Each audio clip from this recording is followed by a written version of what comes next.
السلام علیکم ورحمۃ اللہ وبرکاتہ۔ بسم اللہ الرحمن الرحیم۔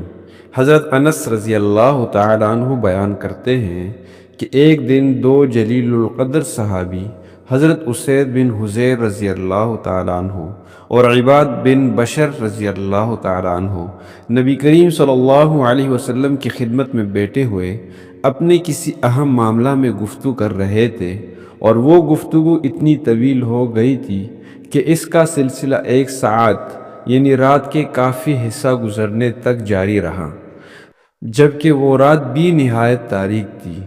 جب یہ دونوں حضرات اپنے گھروں کو لوٹنے کے لیے نبی کریم صلی اللہ علیہ وسلم کے پاس اٹھ کر باہر نکلے